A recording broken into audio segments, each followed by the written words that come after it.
Ladies and gentlemen, thank you very much for joining us. We've got a few seats at the front,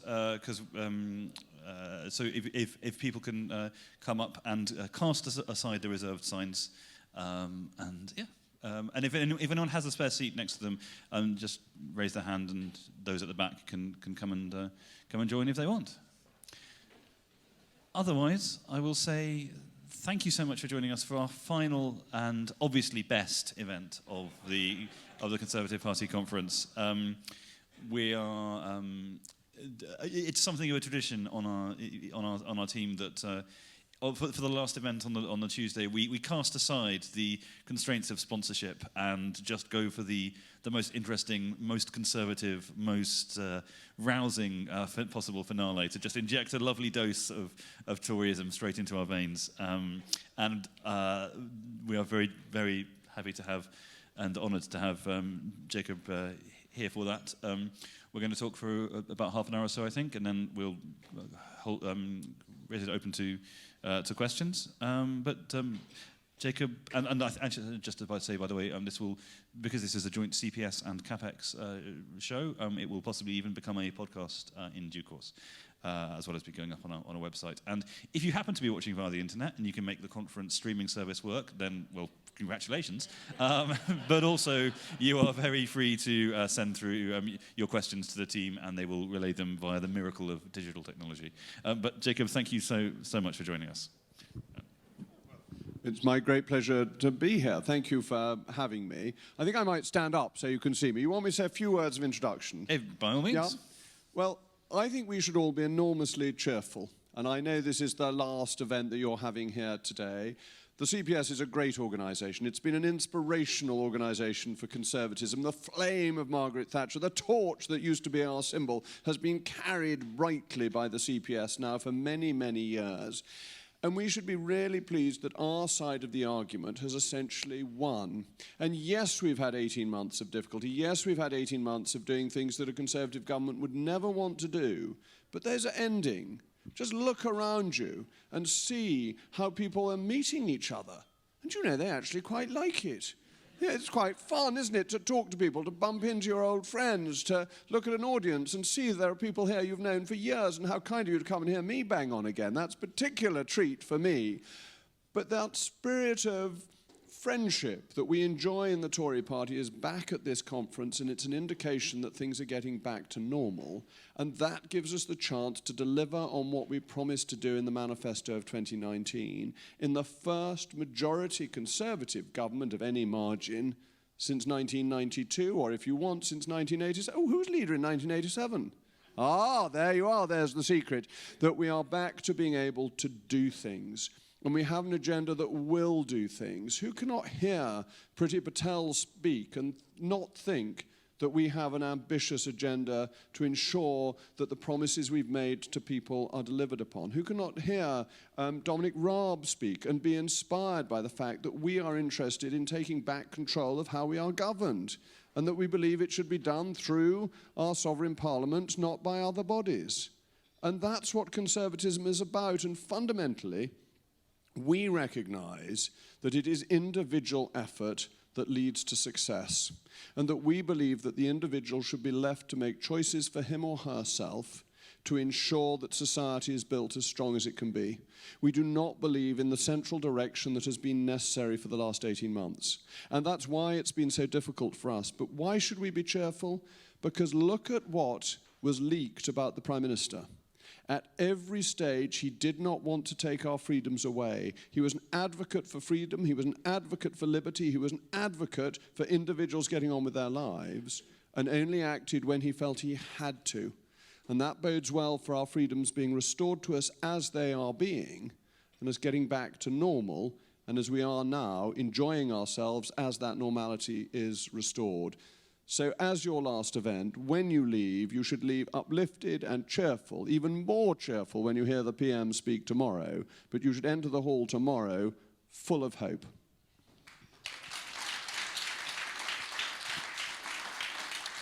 Wow. Well, ladies and gentlemen, thank you for joining us. With that, we'll close the show, because I think it's really quite hard to beat. My prepared questions feel really boring after that stirring oration. But Jacob, I wanted to talk about your job is Leader of the House of Commons and Lord President of the Council. Leader of the House of Commons, I think people get. Lord President of the Council, what's the Council? When does it meet? Who are the members? If we were to go back to the 16th century, I'm sure you'd be delighted to know that the Council supervised torture. And therefore some of my predecessors might have had to go to the Tower of London to ensure that people answered the question that was put to them. Fortunately, that is no longer necessary, and therefore I don't do that. But as Lord President of the Council, I chair the Privy Council, which meets about once a month. I'm very, very lucky, because beforehand I get a private audience of the Queen, and that is, I must confess, the highlight of my job. I mean, it is such a privilege, and if any of you think the Queen is wonderful, which I expect you all do, she is even more wonderful. I mean, she's just so amazing. And then the Council approves all sorts of things. It approves changes to the law in the Channel Islands. It approves new coins. It approves endless appointments to public bodies. We're often closing graveyards. We seem to close graveyards at every possible council. I always check the ones in Somerset to make sure the one I'm intending to be buried in isn't closed. So that is what I do. It's essentially an historic role that doesn't have a lot of substance left to it, but the bit that there is extremely interesting and, from my point of view, enjoyable. And at these monthly meetings of the Privy Council, do the entire Privy Council turn up? I mean, have you got like Gordon Brown and Jeremy Corbyn and Tony Blair and, you know, everyone just kind of like all the gang back together? No, the Privy Council only meets in full under two sets of circumstances. One is at the Accession Council, because prior to the Act of Succession in 1707, the Privy Council nominally elected the monarch. And so the Accession Council is the continuation of the Witan electing the monarch. It also meets if the monarch decides to get married. So when Queen Victoria decided to marry Prince Albert, the Privy Council had to meet to approve that. Otherwise, it is invited, and you'll be glad to know the only people who are invited are members of the government. And so the last Privy Council, the Foreign Secretary was there, James Cleverly was there, and the Leader of the House of Lords was there, along with me as the President. And then the other members who we were swearing into the Privy Council. Bear in mind, a lot of senior judges are members of the Privy Council, so they attend to be sworn in, but they don't attend as a matter of routine. And presumably the approval of the monarch's wife, it's not sort of retrospective. So if God save us, if the Queen were to pass away, you know, Prince Charles, you wouldn't be sort of kicking the tires on Camilla Parker Bowles, or Catherine Middleton. No. Under the updated Royal Marriages Act, approval has already been given by the Privy Council for royal marriages, and so certainly the Duke and Duchess of Cambridge's marriage was approved by the Privy Council. The Act was updated because the old Act was faintly ridiculous for reasons I could go into if anyone's interested, but it's a slightly esoteric subject. So it was updated when the succession to the Crown was changed in 2011, 2012. And the first half of your job is obviously the more important one.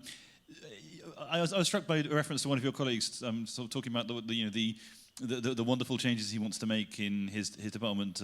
If Jacob gives me time for the bill, I mean, how are you balancing all? You know, this is a government which wants to do quite a lot of things, is doing quite a lot of things, has an enormous. You know, how do you get it all through, and what are the priorities in your view?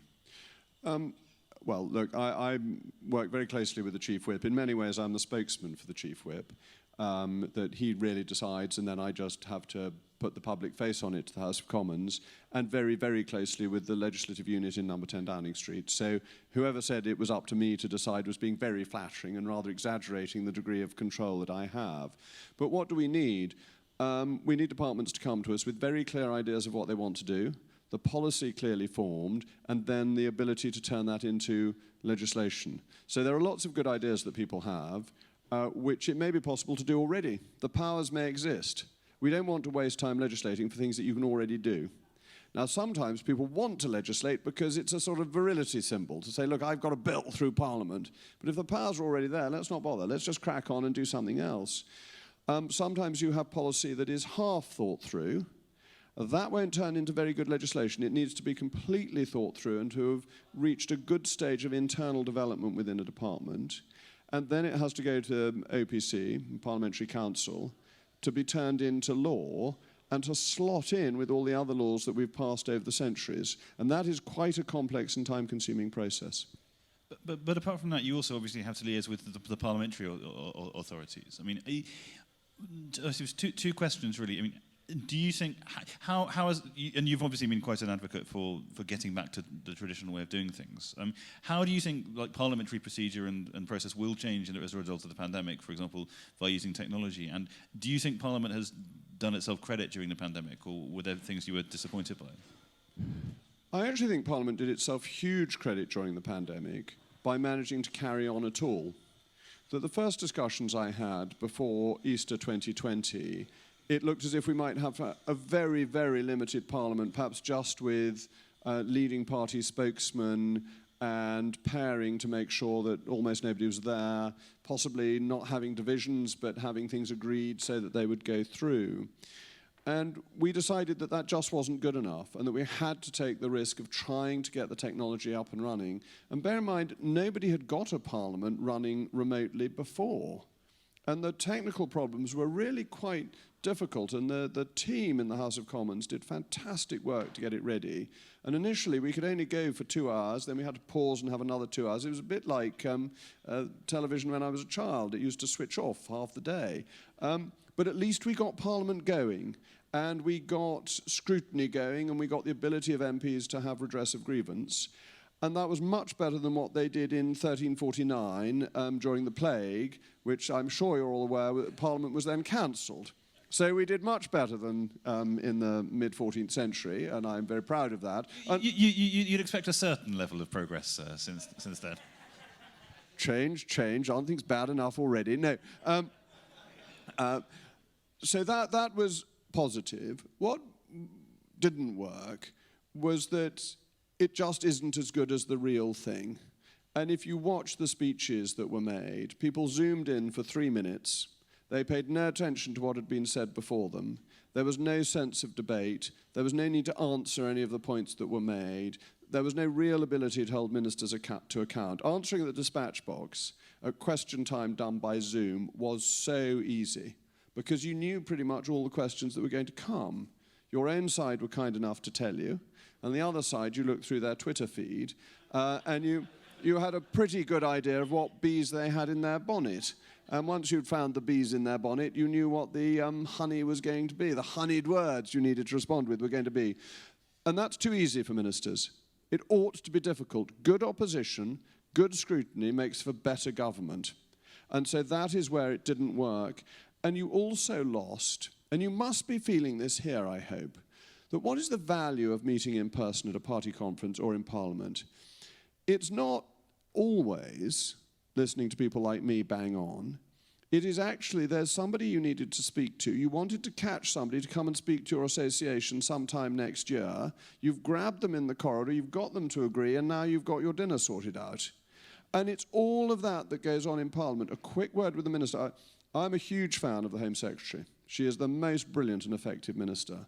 But one of the reasons I'm such a fan of hers is that years ago, when she was in the Department of Work and Pensions, I had a constituent, double amputee, whose PIP payments had been stopped, and she'd been told to go to the second floor of an office building in Swindon, which is going to be a bit difficult for her, to see if she'd get them renewed.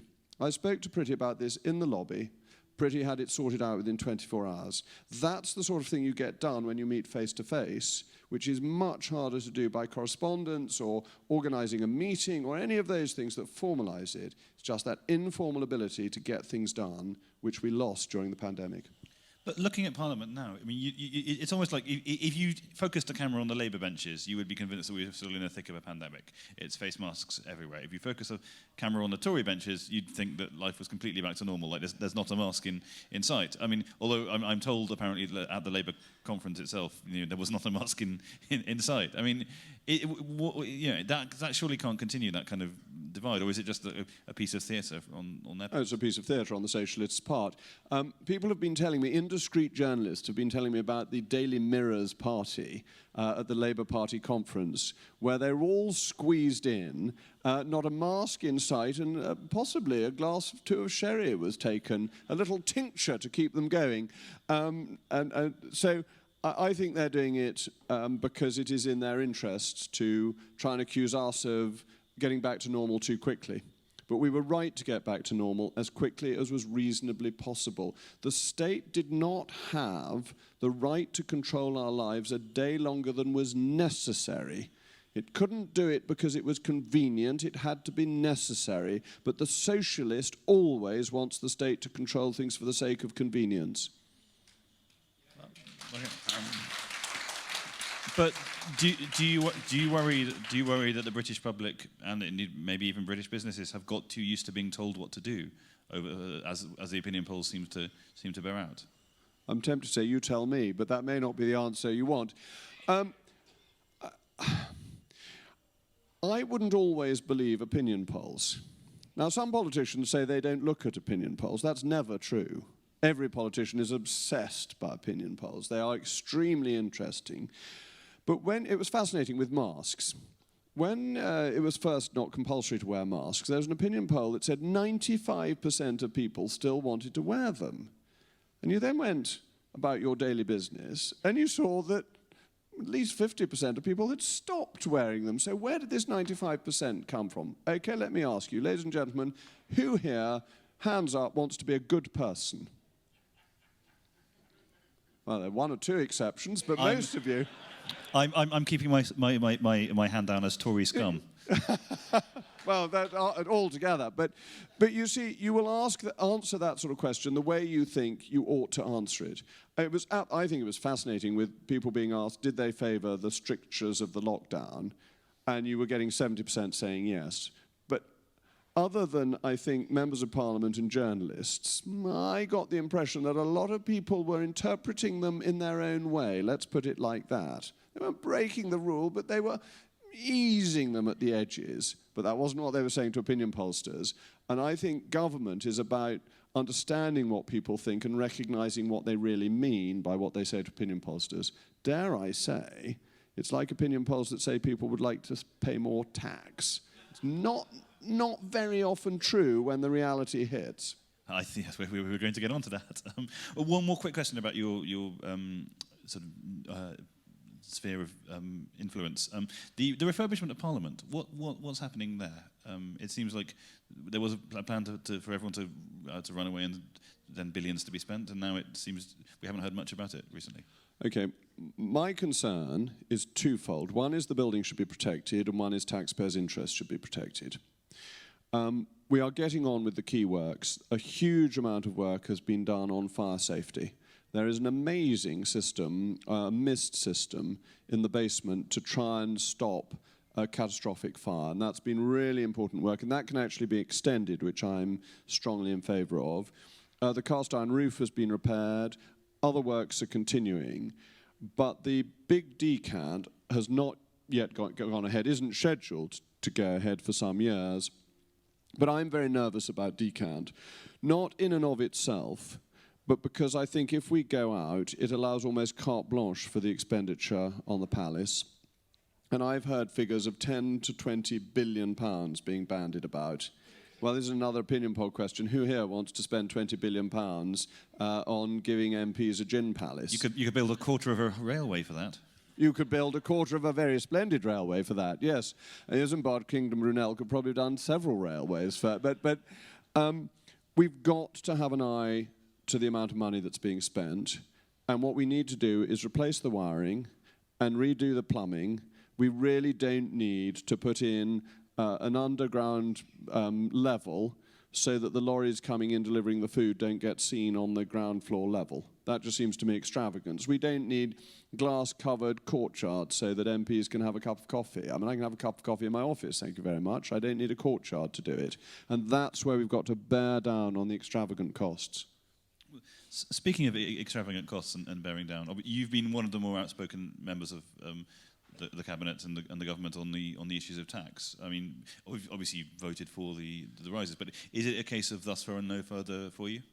No, I think the issue is, first of all, that we all have within us as Conservatives a tension between sound money and low taxation. Governments ultimately run out of other people's money, we know that, and we have to ensure that ultimately the fiscal side of things adds up. And post a pandemic, there have been huge strains.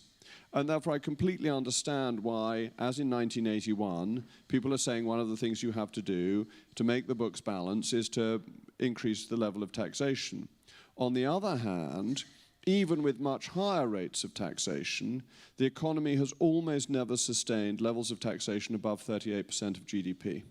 And so we are therefore risking reaching the maximum level, not of any individual tax, but of taxation in proportion to the economy as a whole.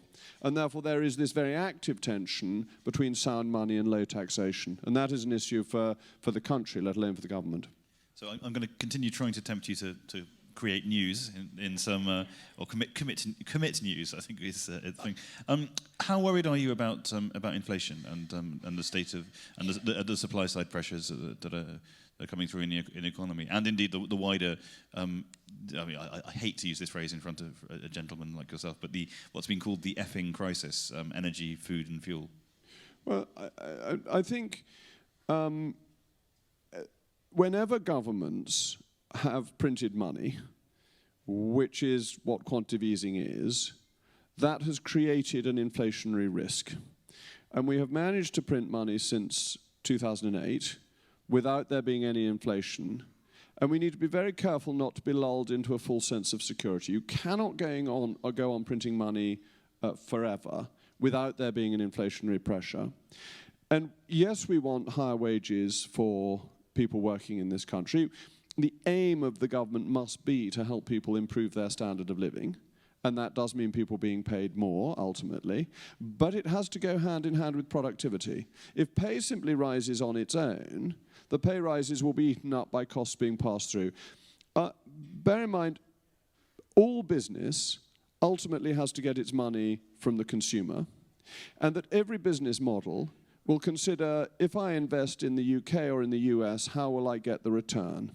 And the return they will be looking for will be the same whichever country they're in, and that will be inclusive of all taxation and all wage rises and so on. You can't just assume corporate margins will be squeezed, because global capital doesn't work like that. So you've got to improve productivity. Energy prices are difficult because they're so variable. And bear in mind, the price of oil, May of last year, you were actually being paid to take a barrel of oil. Admittedly, you needed the storage for it, which most of us don't have. But nonetheless, the oil price was negative.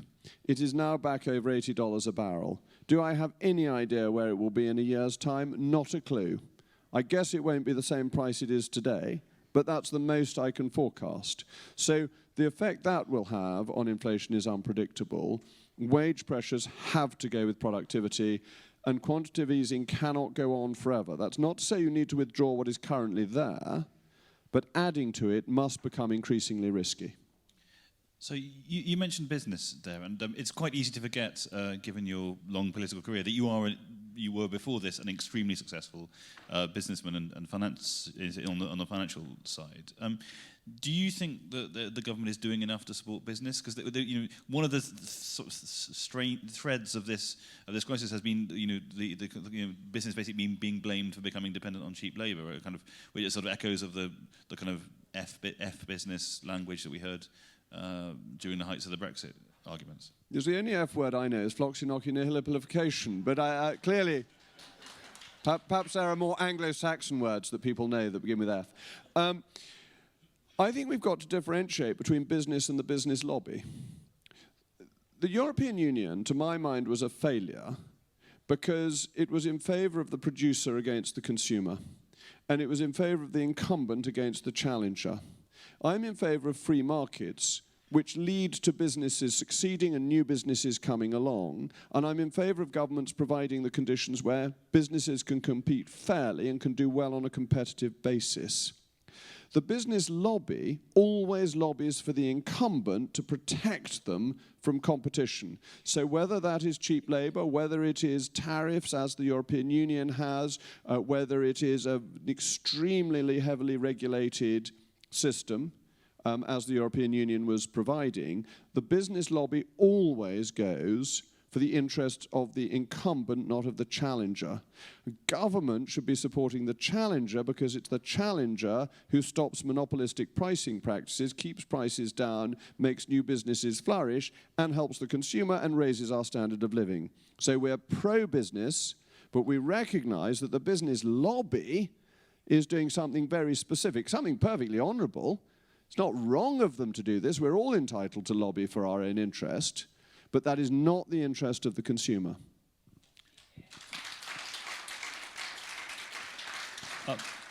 On a quick admin note, if anyone who's just joined us wants, there is a space at the on the sides down the front. You'll still have to stand, but you may get a better view. I'm imagining that these are people who've shockingly chosen to watch the Chancellor first and have then joined us subsequently. On the way up here, I was passing on the train from London, past some beautiful countryside, and I tweeted provocatively and slightly maliciously, what a load of lovely, beautiful countryside. What a lot of beautiful houses we could build on it. And I have never had quite the vitriol directed at me from when I've tweeted like anything else. I mean, I'm interested. This is obviously a really contentious issue, and I'm interested in your views on this because you are a free marketeer. You believe, and obviously in free markets, but you are also the MP for a very, very beautiful constituency, and I imagine that your constituents are not very happy about the idea of development. How does the Conservative Party reconcile that tension? And more broadly, the clash between the interest, like, as we saw in the social care policy, the clash between the interests of the those who have assets and want to protect them and want to preserve them, both kind of aesthetically and financially, and the younger generation who don't have assets and are kind of looking on enviously. Well, first of all, I think you've led a very sheltered life on Twitter, if that's led to the worst. The most fury I ever create on Twitter is when I wish people a happy Christmas, and it absolutely infuriates the left for reasons I do not understand. Because you're not saying, merry seasonal greetings to all faiths, or is that? No, I announced that today a saviour has been born to us, and things like that, and the left go wild. It causes them apoplexy. Anyway, I think it makes them more spiritual and better people to hear this. 1948 Town and Country Planning Act is a piece of socialist legislation which we have lived with ever since, and it doesn't actually work. Look at look at planning in the round. And there's a wonderful book by David Kennetston on polling in Britain going through the whole period, and it goes through Britain in various stages. And it continues beyond the series of his book. When you ask people, what type of housing do you want? What do they say? Houses with gardens. 70% say that, and 3% say tower blocks. So what do planners want to give them? Tower blocks. How many politicians and leading architects do you know who live in publicly built tower blocks? Doesn't that tell you all you need to know about the failure of planning? And I believe that my job as a politician is to try and deliver for my electorate what they want. And I think when it comes to housing, they broadly want what I want, and that is a house with a garden. And I want a house that is not smaller in size than the house that was built 50 years ago. And we have seen the square footage of houses get smaller, and the amount of garden space around them get smaller, in spite of the fact that that's not what people want. And therefore, understandably, when there is development next door to them, they hate it. Because if you're in a rural area, you get an urban development rather than a rural development. And I think it's absolutely ridiculous that a garden is not seen to be at least as green a space as a field. In terms of biodiversity, it is more biodiverse. If you think of all the beautiful buildings that we built, think of my constituency surrounds it, the Royal Crescent in Bath. Which planning authority in this country would give permission for something like the Royal Crescent in Bath to be built today? It is inconceivable that that would happen. And that is a clear failing of what we are trying to do.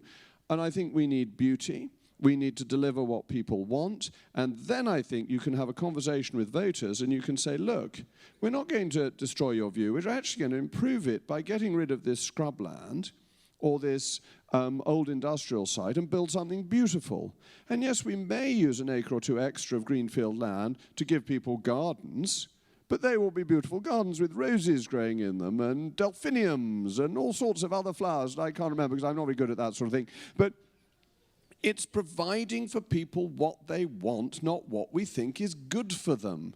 And the whole basis of it is, unfortunately, the 45 to 51 socialist government that was the most socialist government that we ever had. And the 1948 Act, I think, was designed with the intention that all housing should be state-provided, all new housing. Well, we haven't done that now for years. So we've got to go away from that and deliver what people want. And, well, let me ask this audience, and because I speak to conservative audiences quite a bit, and I have found that conservative audiences want housing built for their children and their grandchildren, and indeed for themselves, because they believe in a home-owning democracy, but they want it to be attractive. And if that can be done, there is broad support. So I'm going to ask you, if you think that's right, go yes, and if you think that's wrong, go no. So when I raise my hand, yeah? Yes! You see? The voice of reason comes from the Tory party. Wonderful. So the headline there, Jacob Rees-Mogg advocates ripping up the socialist central planning greenbelt with its horrible, ugly fields and replacing them with beautiful gardens and lovely houses. You paraphrase. I do. I'm going to ask two more questions and then throw it open. One is so Boris, when he gathered the cabinet post reshuffle, made a joke about delivery and said, "I have been in more delivery rooms than anyone except Jacob." I don't know how involved you. Your wife is here. I'm not sure. I'm not. Yes, excellent. But I mean, it strikes me one of the themes actually sort of conference, and I wrote a column about this in the Sunday Times a while back, is that we've lost the family has drifted out of the kind of conversation and out of the Tory agenda. You have you are more qualified than any of us to talk on the virtues of family. I mean, do you think it's an element that we've lost? Well, my wife is in the audience, and it is true that the 6 children were her hard work and a great joy to have 6 splendid children to look after me in my old age. The family is of such importance as a building block of society. And actually, I think, again, it's about trying to help people lead the lives that they want to lead and having government policy that helps and assists in that. And I think people like family life, and yet I'm not convinced that the state helps family life. Indeed, in some ways, the systems that we have discourage family life. And we see in all the statistics that children who grow up within a family environment do better at school, are less likely to be taken into care, are less likely to end up taking to crime. Now, the difficulty we face as conservatives is that in the 1990s, we became very preachy about this. And we started to tell people how to live their lives. That's not our job. It's not to say this is right and this is wrong. Our job is to say, if you want to lead your life this way, that's your choice and we will help you. And that's, I think, the tone that we need to get, and that we need to recognize that actually family is good for society, is good for the country, leads to a stronger nation, and we should support it. But we should always value every individual. We should believe in the value of every member of our society, even if they take choices that we don't make. It's like in terms of freedom of speech. You have to support people who say things you don't like, as well as those who agree with you. And if we can get that tone right, then I can think we can be more supportive of the family. But I think those of us who remember the 1990s still remember the back to basics and the disaster that caused and the humiliation for the party that caused when it made it look as if we were telling the voters to live their lives one way whilst we were all busy leading our lives another way. And that's not so good. Do you think Labour understands what you've just said? I don't know what the Labour Party understands. I think the Labour Party and I think this is why we won so many seats, has lost its way. I don't think it stands up for what most people in the country think and feel. I think it believes that it should tell people how to live their lives in a very intrusive way. And I think most people want to live their own lives, thank you very much, and have their own views and not be lectured on what's wrong with them. Because actually, I think we're a pretty splendid lot. Scum or no scum, I think we're a pretty splendid lot.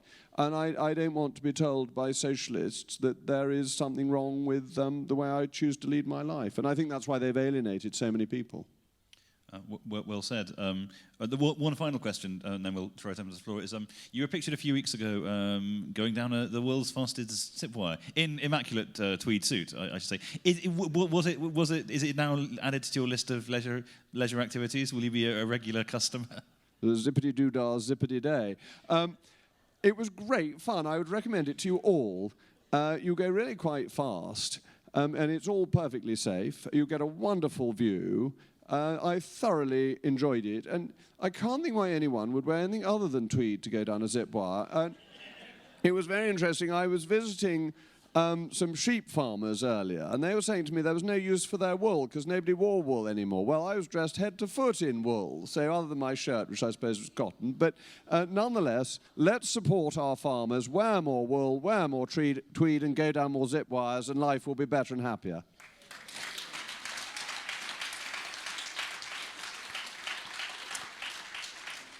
Well, I was thinking about what the next manifesto is going to read. So, ladies and gentlemen, let's open to questions from the floor.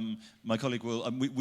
As I joked last time round, the only thing there is more of a shortage of apparently than fuel in cars is microphones in this conference centre. So Elizabeth is going to basically just have to pick people entirely on her own initiative, and maybe if we take a couple of questions at a time, and then Jacob will answer them, and I will sit here and smile gamely.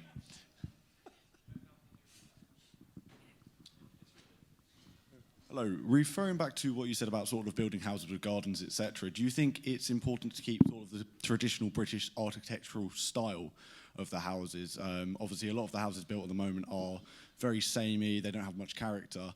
Do you think sort of going back to sort of, you know, the old, not necessarily the old Tudor or mock Tudor builds, but retaining the character and British style of houses is important? Thank you very much.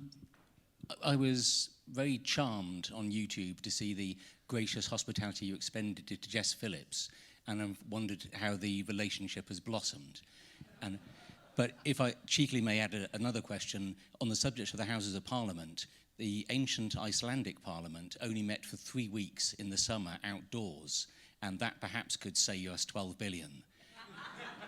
The other feature of the Althing was that all legislation had a 3-year sunset clause, and if there was not time within that 3 weeks to renew it after 3 years, it was void. I think that could help us a lot. Shall I answer those two? First of all, I don't think I should tell people what type of house they want to have. My guess is that most people will like pastiche Georgian, because that happens to be what I like. But if I'm wrong, and if they really want concrete, glass and steel, that should be their choice, not me telling them. And I think the market will decide, and builders should be free to build what they think they can sell, rather than what the local council thinks is good for people. I think Jess Phillips, if she were leader of the Labour Party, would give us a run for our money, because she is charismatic, and she's an incredibly kind person. When she came to see me in North East Somerset and visit my constituency, she was really good at connecting with people in the high street and just chatting to them in a sensible and normal way. And I think she did herself a lot of favours with the people that she met. She's very personable, and I'm jolly glad Keir Starmer is leader of the Labour Party, not Jess Phillips. Yes, the Texas Congress doesn't meet much either, does it? And again, doesn't have much chance to pass laws. I'm always in favour of quoting Palmerston, who said that we would eventually run out of things to legislate about. I find as leader of the House of Commons that is sadly not true. Hi, Jacob. Sorry. Hi, Jacob. I'm John Ashmore. I run CapX, which is also hosting this event. I wonder what your thoughts are about Tory ministers, your colleagues, are talking about creating a high-wage economy. Do you think a high-wage economy is an unequivocally good thing if it means lower employment, higher prices, and the inflation that Rob mentioned earlier? As you're the sponsor of the event, I will answer your question directly because I think you deserve the sponsor's privilege. And first of all, thank you to CapX and CPS for hosting this. Two fantastic organisations. CPS I actually worked for briefly, did a project for in my year off, which is now a remarkably long time ago.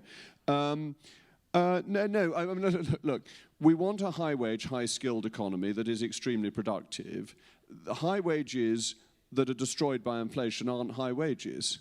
That we know that if you think the Prime Minister was paid £5,000 a year in 1900, the fact that the Prime Minister paid whatever it is, £150,000 a year, is probably less in real terms than the £5,000 in 1900. It's no use having nominal wages grow if real wages are not growing. So it's all about real wage growth, and that means productivity increases, the use of technology, and the deregulatory bounce that we can get because of our freedom from having left the European Union.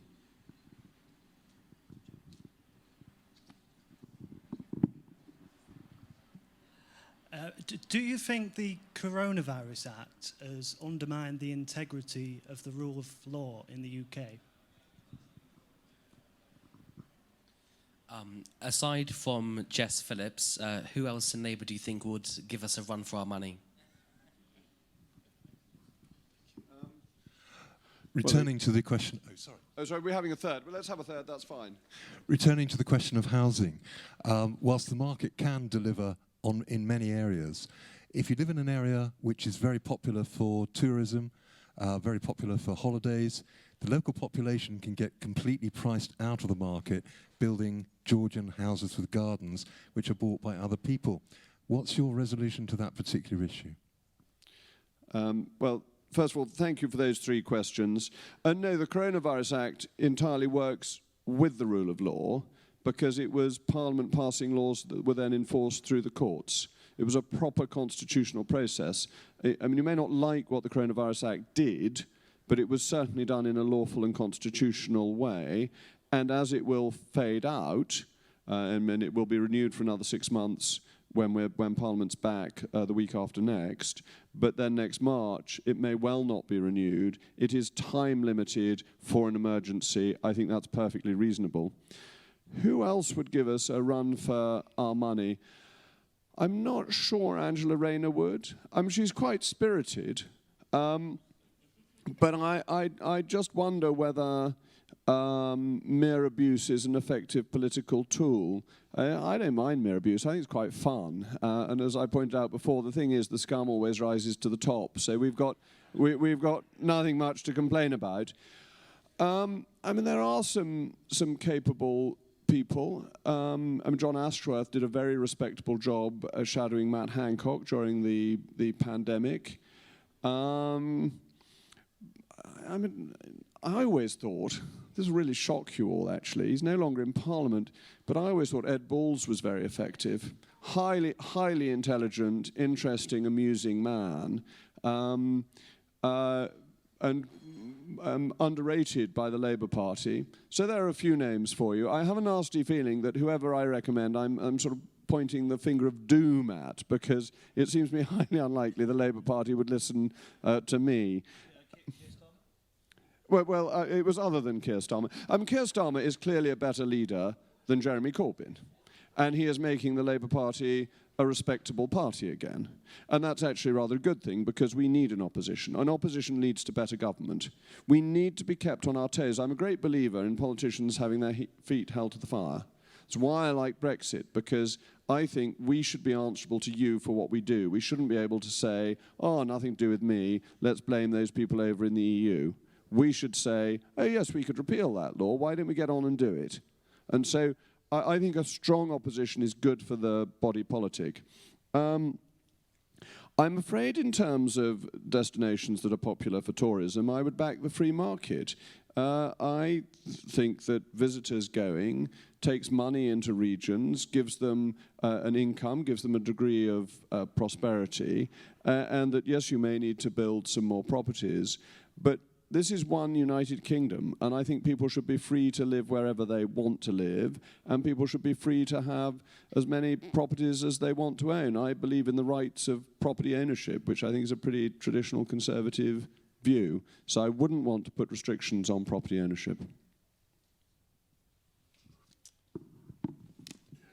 Gerald Lyons, Centre for Policy Studies. Mr. Rees Mogg, given your expertise, how do you think the city and financial services can capitalise on the benefits that Brexit potentially gives it?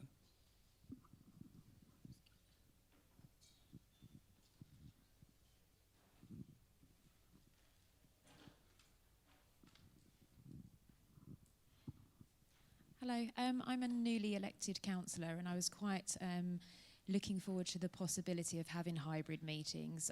Occasionally I am wheelchair bound, and I would have thought that during the pandemic, even though it's not perfect, it would have suited a purpose for making these elected areas more representative. Sorry, what were you looking forward to? Hybrid meetings.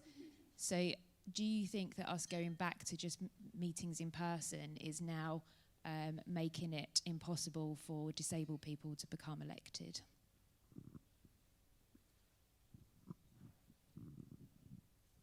Thank you. Jacob, you mentioned before learning lessons from the past, and you referred to the more recent period of the 1990s.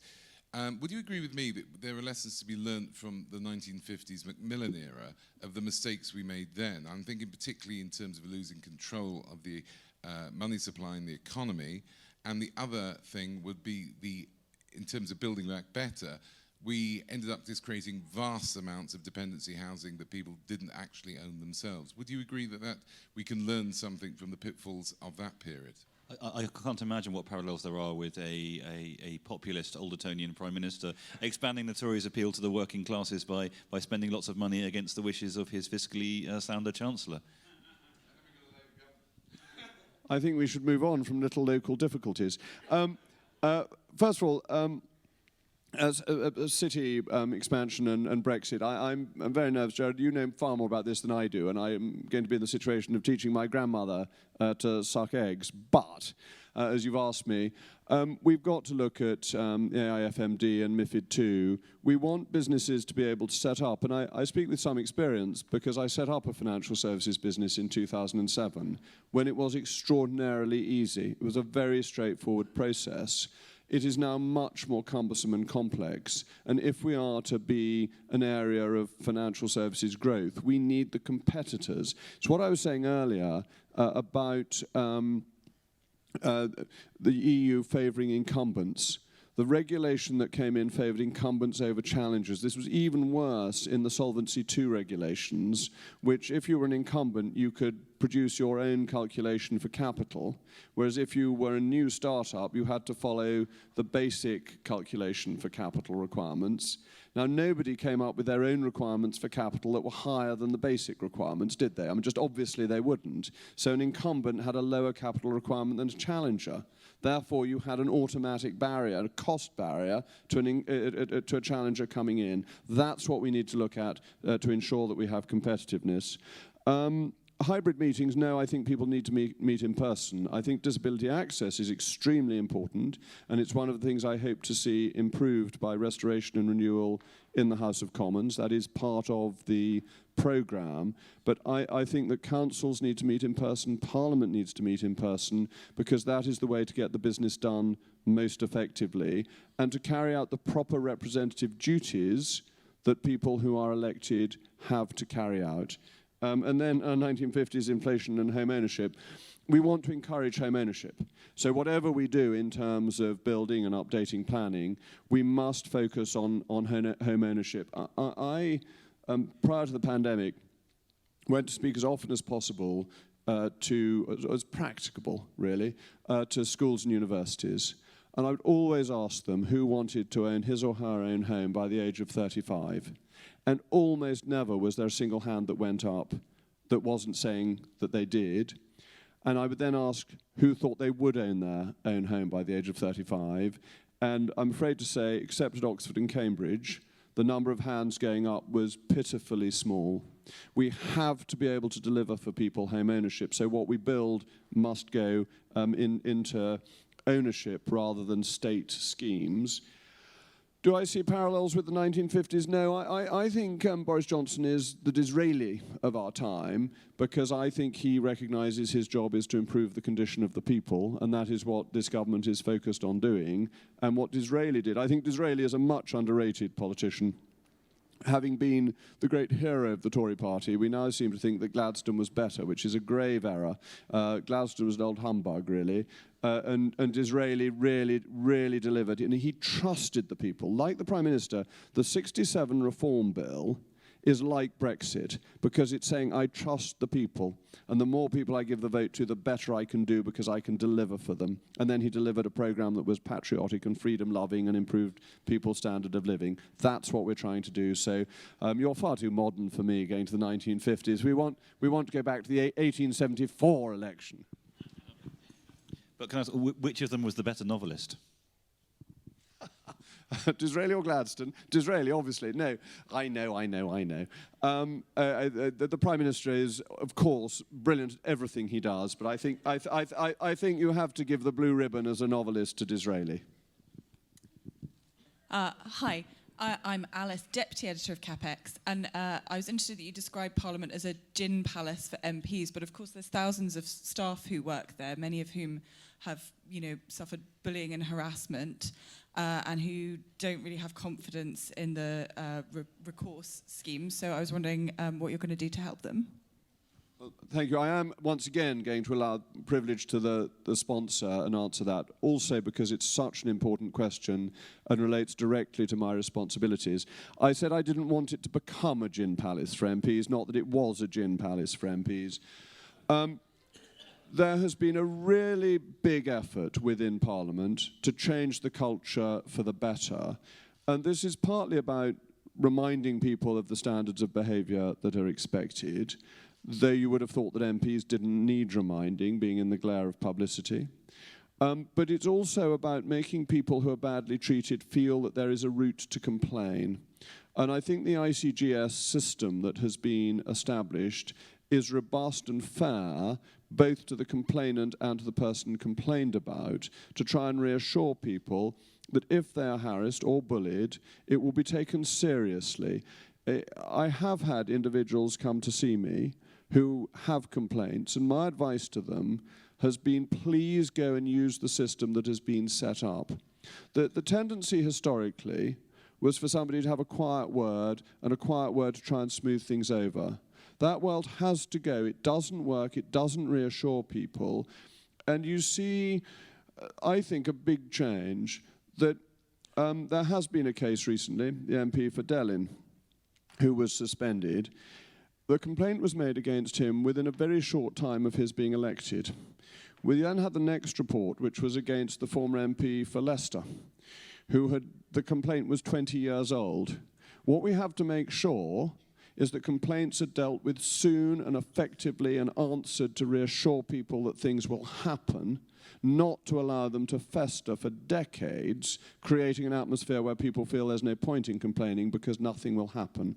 But ultimately, it is about how do individuals behave, and we need people to recognize on their own responsibility that they must, as elected officials, behave well, though I would note that more complaints have been made by staff about other members of staff, overwhelmingly, than have been made against members of Parliament. And therefore, although the MP ones attract the attention and the profile, the numbers are in fact of line managers and so on, and people in positions of authority, and that needs tackling as well. So it's both an internal part and the more public-facing MP part.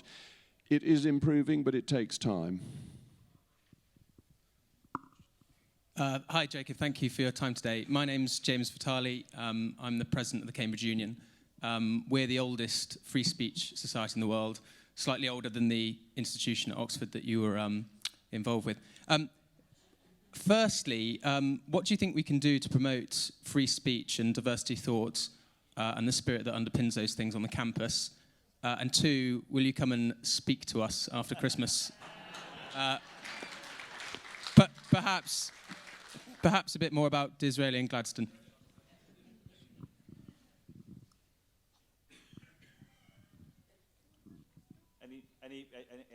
Anyone else? Thank you.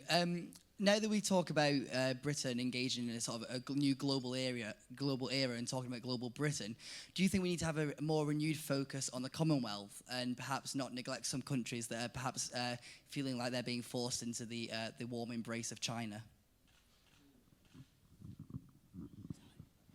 The last question. Do you think local democracy is working, and do you think the council tax is supporting it or hindering it? Well, thank you. A tough set of questions. I'm actually a trustee of the Oxford Union and believe very strongly in promoting and supporting free speech. The great strength of both the Cambridge Union and the Oxford Union is that they are independent of their university authorities. And so when university authorities seem to be less supportive of free speech than one might sometimes wish, and that's been more of a problem at Cambridge than Oxford, the unions are free to carry on supporting it. What must we do to support it? We must exercise our right of free speech whenever we can and whenever we want. We must protect it in Parliament. We must protect it in unions. We must protect it whenever we wish to express a view in a newspaper. We must protect it in the pamphlets of the Centre for Policy Studies. We must be willing to say things that are not woke. We must be willing to refer to people, if we wish, as snowflakes and other terms, or Ramonas, other terms that apparently are so shockingly offensive that they shouldn't be used. We have to be willing not only to stand up for our own free speech, but then stand up for people on the other side who use their free speech to call us scum or whatever it is they like to, or the people outside. Now, look, the people outside quite like me when I pop out, as I'm sure you realise.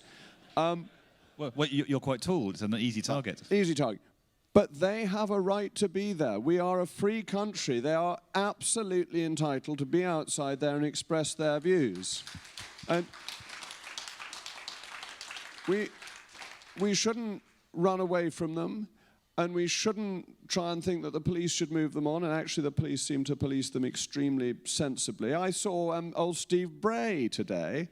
I was delighted, and Jeremy Corbyn's brother. I'd never met him before. That was it was a great pleasure to meet these people who believe in free speech. Now, look, Bray does go on a bit much, but that's his right, and we must put aside any degree of irritation and say, no, that's how our society works. But equally, we should go and stand in his garden or just outside it and shout Brexit forever and give him a taste of his own medicine, because that is freedom of speech.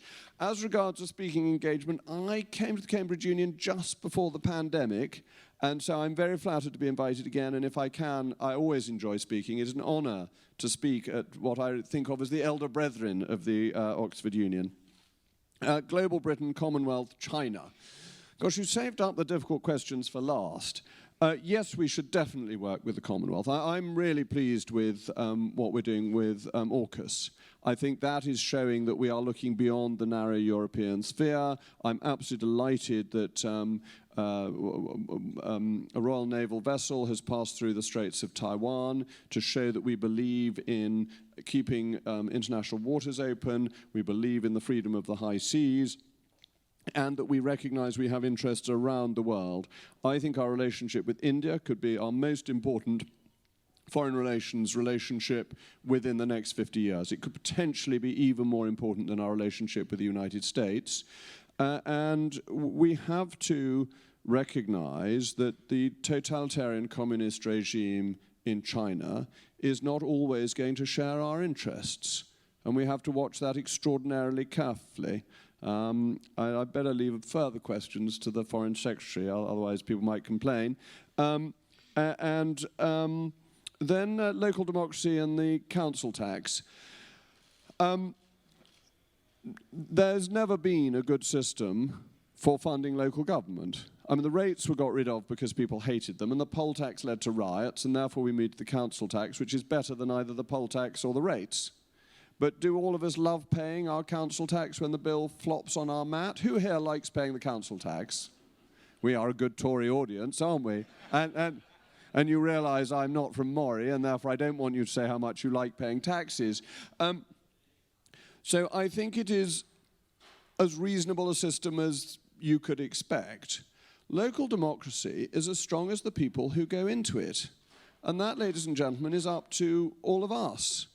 If you go into it, you can make local democracy really effective. If we leave it to the chap next door, the chap S next door, we may find that it's not done as well as we would like. And that's what democracy is all about, and it's rather wonderful. If you think your MP's no good, get up and stand for Parliament. If you think your councillor's no good, get up and stand for the council. That's how democracy works, and then it becomes better. And what we need is more Conservative councillors and more councils that are Conservative to be more Conservative. And I would encourage that very thoroughly, and then local democracy will flourish. In Bath and North East Somerset, we have a Lib Dem council. Enough said.